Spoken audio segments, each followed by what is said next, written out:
네, 이제 첫 번째 강의는 제가 하도록 하겠습니다.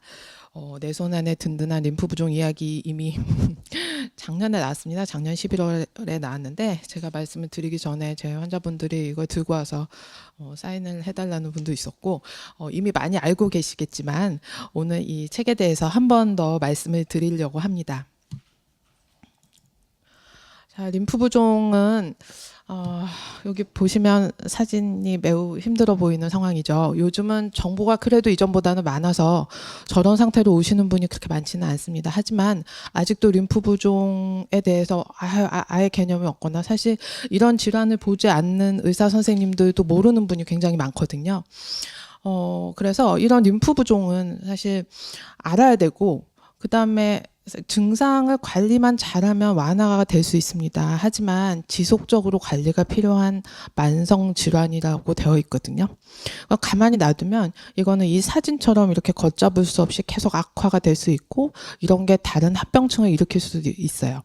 그래서 완치가 불가능하다고 해서 이걸 가지고 너무 절망하거나 마음에 막 슬픔을 가지고 사시는 게 아니고 이 림프 부종을 가지고 있지만 더 우리가 건강하고 즐겁게 살기 위해서 이런 자리도 마련하는 거고요. 여러분들이 정보를 많이 가지고 그걸 실생활에 활용하시면 되겠습니다. 그러려면 이제 정보를 어디서 얻느냐가 중요하겠는데요. 이제 제가 외래에서 진료를 보고 그다음에 정기적으로 뭐 강좌도 해서 이제 정보를 가르쳐 드리고 뭐 우리 여기 계신 교수님도 있지만 이렇게 유튜브도 요즘은 조금 있긴 합니다. 근데 이게 손쉽게 어디서나 그리고 내가 궁금한 것을 쏙쏙 알아볼 수 있는 그런 정보는 어디서 구하냐? 인터넷 네이버한테 물어볼까요? 근데 또 거기에는 전문가가 대답한 것도 있지만 사실 본인 개인의 그 뭐 경험을 가지고 옳지 않은 정보도 많기 때문에 공신력 있는 정보가 있어야 될 것 같습니다. 외국을 한번 찾아봤는데요. 그 환자 대상으로 한 책은 한 2가지 정도 나와 있는 것 같고 우리 책처럼 이렇게 질문을 모아놓은 게 또 있는 것 같긴 합니다. 근데 한국어로 된 건 없죠.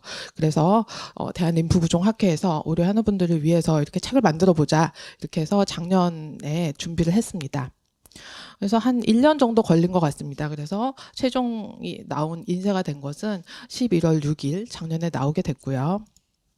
이렇게 전국에 있는 많은 대학병원의 교수님들과 그리고 많은 과의 전문가들이 이렇게 힘을 합쳐서 질문 100개를 이제 모았습니다. 이 질문은 뭐 물론 저희가 외래에서 많이 받는 질문도 포함했지만 그 환우분들한테도 물어봤었거든요. 궁금한 게 무엇일까요? 그래서 100개 질문을 받아서 그 내용은 기본과 위험인자, 그 증상과 진단, 치료 이렇게 3개의 꼭지, 치료와 이제 관리가 되겠죠. 이렇게 3개 꼭지를 가지고 질문을 이렇게 보시면 100개라는 이런 질문을 만들어서 여기에 대한 답을 찾았습니다.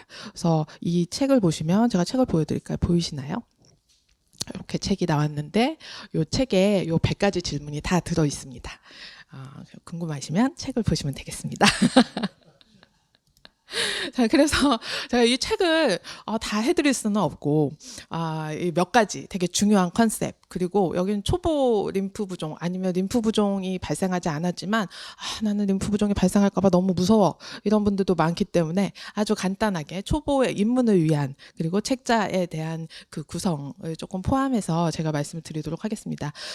첫 번째 질문은 림프 부종이 뭐냐고 얘기를 하는 거거든요. 림프액이 흐르는 혈관이 우리 몸에 전국의 고속도로처럼 깔려 있어요. 그래서 여기 밑에 보시면 차가 뭐 마구마구 열심히 달릴 수가 있는데 이렇게 잘 달리면은 상관이 없는데 우리 어느 순간 차가 막히면 힘들어지죠. 자, 차가 막히는 원인은 뭐가 있을까요? 2가지 크게 나눌 수가 있는데 차 개수가 너무너무 많을 때 아니면 공사를 하거나 아니면 사고가 나서 막힐 만한 요인이 생길 때 2가지 원인에 의해서 차가 막히는데 림프 부종도 이 2가지 원인에 의해서 생길 수가 있습니다. 자, 림프 부종의 발생 기전을 보시면 림프액이라는 게 있는데 림프액의 양과 수송 능력이 균형을 맞춰야 됩니다.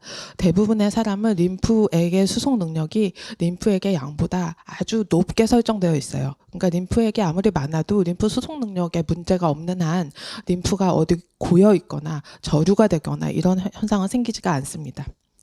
근데 림프 수송 능력에 영향을 주는 사건이 생길 수가 있죠. 아까 회장님이 말씀하셨던 그 암 치료를 했을 때 수송 능력에 저하를 주는 그런 사건은 수술을 해서 우리 림프절을 절제를 하고 림프절을 한 개 절제하는 것보다 10개를 절제하는 게 훨씬 림프 수송 능력에 타격을 줄 것 같습니다. 그래서 수송 능력이 여기 보이시면 수송 능력이 이렇게 떨어지고 근데 림프의 양은 아직도 적죠. 그래서 어떤 분들은 수술을 하고 나서 수송 능력이 떨어졌는데 평생 림프 부종이 생기지 않고 살아갈 수 있습니다. 근데 어느 순간 수송 능력이 떨어졌는데 아니면 여기서 수술을 해서 떨어졌는데 방사선 치료를 더 해요. 그럼 더 떨어지죠. 이렇게 복합해서 그러니까 환자 개개인마다 림프 수송 능력의 그 상황이 다 달라지는 상황에서 림프액의 양이 많아지는 상황이 중복될 때 그럴 때는 림프 부종이 발생하게 되는 것입니다. 그래서 수송 능력이 떨어진 환자분들은 사실 눈에 보이는 림프 부종도 없지만 특히 만약에 겨드랑이 림프 절제술을 많이 했다. 이런 분들에 대해서는 림프 부종의 0단계라는 말을 씁니다. 한국말로 하면 잠복기 라고 할 수가 있겠죠. 그래서 여기 보시면 림프 부종의 중증도인데 여기 제가 이거는 환자분들한테 설명하려고 제가 만든 그림인데요. 0단계는 수술을 했어요. 림프절을 띄었어요. 붓지는 않았어요. 잠복기. 림프 부종이 발생할 수도 있고 평생 발생하지 않을 수도 있습니다. 이 잠복기에서 어떻게 관리를 하냐에 따라서 물론 림프 부종이 수술을 한다고 해서 발생하는 확률에 대해서는 뭐 20% 많게는 40% 많게는 그렇게 얘기를 하고 있어서 대부분의 환자분들이 발생하지 않지만 혹시 발생을 한다면 이 잠복기에서 관리를 하면 발생을 더 줄일 수는 있지 않을까요? 그러니까 이런 개념을 알고 계셔야 되는데 잠복기에 있다가 부종의 1단계가 되면 팔을 올리거나 부종이 있는 부위 다리를 올리거나 이렇게 부종 부위를 올리게 되면 부종이 호전이 되는 걸 볼 수 있습니다. 이때를 1단계의 림프 부종, 가역적인 변화가 있는 1단계의 림프 부종이라고 합니다. 근데 2단계를 보시면 제가 그림에다가 1단계로 가는데 X표를 쳐놨죠. 2단계부터는 피부에 림프액에 쌓여 있으면 림프액은 원래 피부에 쌓여 있으면 안 되는 거예요. 근데 그게 거기에 쌓여 있으면서 피부 변화를 일으켜서 조직의 변화를 일으키거든요. 그래서 조직의 변화가 일으키게 되면 그게 불가역적인 변화라고 하게 됩니다. 그래서 2단계부터는 불가역적이지만 1단계도 돌아갈 수 없는 림프 부종인데 그러면 환자분들이 저한테 물어보죠. 그러면 치료를 하는 의미가 있나요? 뭐 이렇게 물어보시거든요. 자, 3단계는 우리가 소위 말하는 코끼리 팔. 그렇게 해서 림프 부종이 아주 진행이 많이 된 상태에 밑에 그림처럼 되는데요. 근데 제가 옆에다 그림을 그려놨죠. 화살표로 3단계도 부종의 부피가 줄어드는 걸 볼 수 있고 2단계도 부종의 부피는 줄어듭니다. 적절한 관리를 통해서 제가 첫 슬라이드에서 관리만 잘하면 부피를 많이 줄이고 그래서 괜찮게 지낼 수 있다. 즐겁게 지낼 수 있다. 하기 때문에 우리는 림프 부종 치료를 진행이 되든 초기이든 아니면 발생하지 않았든 계속 관리를 해야 되는 겁니다. 이게 초음파 사진이거든요. 왼쪽은 정상 사진, 오른쪽은 림프 부종의 그러니까 그러니까 피부에 림프액의 저류가 보이는 사진인데요. 여기 까만 게 물이거든요. 근데 이런 거에 대해서 잘 모르시는 분들은 이제 림프 부종 잘 모르고 그냥 사실 여기다가 바늘 딱 찌르면은 림프액이 슉 밖으로 나와요. 그러면 그 바늘을 찌르는 거 뭐 이런 걸 가지고서는 림프액이 나오니까 부피가 준다고 해서 그런 걸 그렇게 치료를 하시려고 가시는 분들이 있는데 그렇게 치료하시면 절대 안 됩니다. 오늘 강의에서 얻은 정보 플러스 뭐 앞으로 책도 보시겠지만 그리고 앞으로 올바른 정보를 통해서 림프 부종을 관리하셔야 되는 겁니다. 그래서 림프 부종 관리의 가장 기본적인 치료는 우리 복합 부종 감소 치료, 림프 부종 치료입니다. 이 복합 부종 감소 치료는 도수 림프 배출법, 압박 치료, 그다음에 피부 관리, 부종 감소 운동 이렇게 있는데요. 일단 뭐 당연히 운동 하시는 거 그렇고 피부 관리, 우리 관리 잘해야 되겠죠. 근데 여기서 가장 중요한 치료는 압박 치료예요. 압박 치료. 굉장히 어떻게 보면 원시적이잖아요. 하지만 림프 부종 치료에서는 이게 가장 기본이 되는 치료라서 내가 만약에 뭘 먼저 제일 할까요? 그럼 딴 거 못해도 압박 치료는 무조건 하시라 그러고 이렇게 보면 압박 치료가 좀 힘들거든요. 고전적인 붕대를 감는 치료는 힘들지만 그만큼 이게 치료의 기본이 되기 때문에 이거는 누구나 다 알고 계셔야 되고 이걸 잘 치료를 하셔야 됩니다. 도수 림프 배출법도 굉장히 중요한 치료입니다. 그리고 이건 전문가가 제대로 된 방법으로 했을 때 시행에 효과가 있는 것으로 되어 있어요. 그렇기 때문에 이런 거에 대한 정보를 알고 계셔야 되는데, 도수 림프 배출법이라 그래서 그냥 환자분들은 도수 치료를 받으면 되는구나. 그리고 도수 치료를 받으러 갔는데 뭐 예를 들어서 뭐 아무 정보도 없는 상태에서 마사지를 받으면 좋아진다거나 하는데, 림프에 대한 마사지는 일반 마사지랑 다릅니다. 한 예로서 뭐 막 림프 부종 뭐 있든 안 있든 뭐 이렇게 온몸이 아프다 그래가지고 여행을 가셔서 동남아시아에서 뭐 마사지를 받고, 똑같은 마사지라는 말을 썼는데 여러분들은 림프 부종이 없던 림프 부종이 생겨서 오거나 악화돼서 오시는 분 꽤 많거든요. 림프 부종 마사지는 굉장히 소프트하고 압력이 낮은 그런 마사지입니다. 마사지라고 하면 안 되나요? 네. 그래서 도수림프 배출법 자체는 그냥 일반 생각하시는 마사지가 아니에요. 그래서 제대로 알고 하셔야 됩니다. 자, 압박치료 이렇게 복잡합니다. 그래서 이 복잡한 거를 우리 환자분들이 어떻게든 좀 더 편하게 하셨으면 좋겠다 하는 마음에서 이제 이 림프 부종이 이 압박 치료를 할 때 처음에 뭐 피부를 보호하는 면으로 된 걸 하나 피부에 감고, 위에 스폰지 붕대를 감고, 그 위에 저탄력 붕대를 감는데, 그 두 번째 스폰지 붕대를 뭐 어떤 업체에서는 이렇게 옷의 형태로 해서 좀 착용하기 편하게 만들기도 했잖아요. 그러니까 원래 제대로만 하면 붕대를 제대로 손붕대까지 해서 감는 게 좋지만, 제가 좋아하는 거는 장기간 관리를 해야 되기 때문에 어떻게든 더 쉽게 그리고 힘들지 않게 관리를 장기간 할 수 있게 하는 거기 때문에, 조금이라도 편한 방법이 있으면 그걸 사용해서 내가 관리를 더 잘할 수 있는 방법을 찾아가는 게 중요할 것 같습니다. 마사지, 도수 림프 배출법도 제가 말씀드렸던 것처럼 압력이 중요하고, 그리고 도수 림프 배출법을 할 때 전문가가 시행을 하는데 그 진행 방향이라든지 진행 순서라든지 이런 것도 중요하고, 뭐 할 때는 복식 호흡을 함께 하는 게 효과가 있다든지, 아니면 부종 부위를 좀 높인 상태에서 도수 림프 배출법을 시행할 때 더 효과가 있는데요. 이거를 또 계속 받을 수는 없잖아요. 그러니까 뭐 어느 일정 순간 아니면 림프 부종이 심해졌을 때 이 도수 림프 배출법을 받을 수는 있겠지만, 이걸 뭐 상시적으로 계속 규칙적으로 계속 하는 거 비용의 문제 아니면 또 시간의 문제 이런 게 있을 수가 있기 때문에, 환자분들이 제가 기본적으로는 압박이라는 방법을 본인이 계속 숙지를 하고 있고, 본인이 필요할 때 압박의 시간을 좀 늘리고 아니면 줄이고 이런 방법을 했으면 좋겠는데요. 그래서 만든 그림이 이겁니다. 림프 부종의 치료 과정이고, 이 빨간색은 관리를 안 할 때의 모습이에요.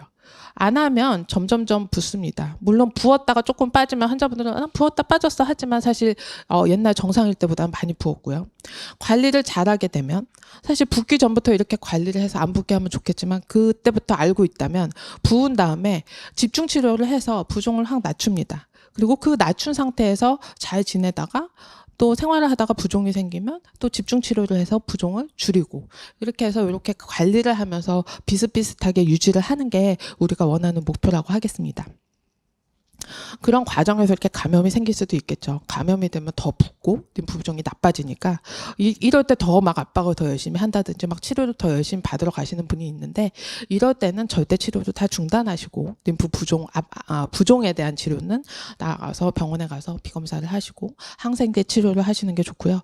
이런 감염이 반복되시는 분에 한해서는 제가 예방적으로도 항생제를 좀 처방하기도 합니다. 또 궁금한 게, 나 림프 부종 나빠질까봐 운동 안 할 건데요. 운동해도 되나요? 하는데, 운동은 반드시 하셔야죠.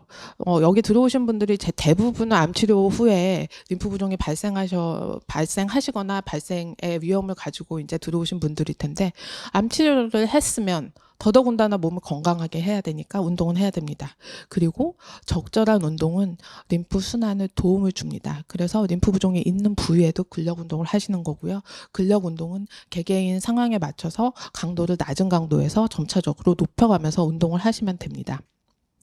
전신 운동을 해서 건강하게 몸을 만들고 그래서 암 예방까지 할 수 있는 거죠. 그래서 전신 운동은 주 5회 매일 30분 이상 중강도 이상의 숨이 찬 게 좋아요. 운동을 할 때. 근데 본인이 할 수 있는 한에서 해야 되는 것이죠. 그리고 근력 운동도 주 2회 이상은 하는 것이 좋습니다. 좋아하는 운동을 하는데요.